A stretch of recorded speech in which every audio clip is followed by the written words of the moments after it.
Bonjour à tous, Ma Télé 09 est aujourd'hui avec Jean-Claude Courneille, le maire de l'Esat, pour parler de la statue qui est dédiée à Jacques Dupont, qui malheureusement, on le sait, le 15 février dernier a été fortement endommagée par la suite d'un accident de la route. Mais monsieur le maire, il y a de bonnes nouvelles en perspective, dites-nous. Oui, oui, bonjour à tous. En fait, cette statue qui avait été placée sur le rond-point, un endroit stratégique de l'ESAT qui était vu par beaucoup de personnes et d'ailleurs apprécié par beaucoup de personnes. Et malheureusement, un accident de la route, oui, comme vous avez dit, le 15 février, un automobiliste dans la nuit a percuté la statue et l'a détruite. Et donc, pour On- nous, on avait deux choses. On a d'abord demandé au Vulcain qu'il avait fait, qu'il avait complètement construite. Ces Vulcains y ont travaillé pendant 3 ans, 3 ans, oui. malheureusement, parce qu'ils venaient quand ils avaient le temps. Ils venaient de Bordeaux, donc ils ne pouvaient pas se faire tous les jours, tous Oui, les puis jours. c'est un gros travail, hein, C'était 2500 heures de travail, hein. 2500 heures de travail, oui, c'est très très très gros travail. Et donc, eux ont dit que non, ils ne pouvaient pas la refaire parce que bon, ça leur prenait trop de temps, etc. Et puis, ils avaient quand même saturé, dirons-nous, pour arriver au bout.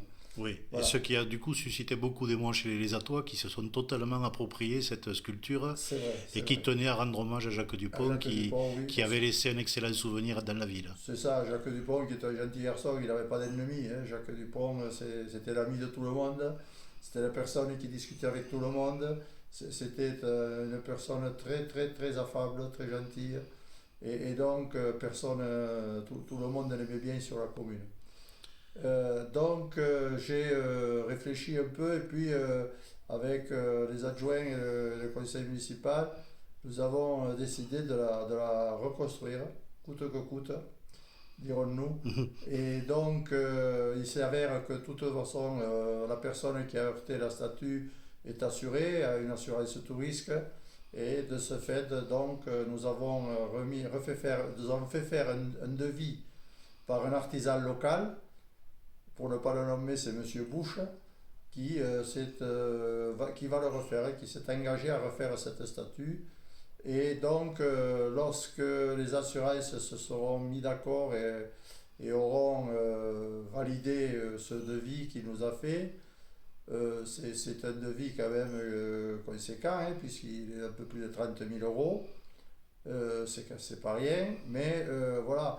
Donc, nous sommes repartis pour la refaire, même s'il a coûté quelque chose à la commune, nous la referons. D'accord. On ne le sera pas comme ça. Personnellement, moi, j'appréciais beaucoup Jacques Dupont, j'apprécie beaucoup son fils, Jean-Jacques, et son petit-fils également. Donc, je ne pouvais pas laisser ça comme ça. Et donc, peut-être après, il faudra la mettre quelque part, autre part, parce que bon, Dans un endroit moins moins exposé peut-être, exposé hein. peut-être, parce que bon, là, il ne faudrait pas que 3 mois après on recommence. Et quoique, il y a certains ronds-points où il n'y a jamais eu d'accident, mais celui-là, bon, malheureusement, en 3 ans, il y a 2 fois, c'est arrivé 2 fois que quelqu'un traverse le rond-point. Et comme on dit jamais 203, autant ne pas tenter le diable. Voilà. Bien, on a une idée du délai pour la refaire, cette stèle ou Non, pas? on Pas n'en a pas encore, hein. encore C'est parlé. On prématuré. attend que l'espère passe. Lorsque l'espère sera passé, on va faire le point avec Julien pour voir quand est-ce que ça pourra être terminé, quoi. Mais je pense qu'il y en aura quand même pour quelques mois avant de pouvoir la revoir quelque part. Bien. Merci à vous, monsieur le maire. Avec plaisir.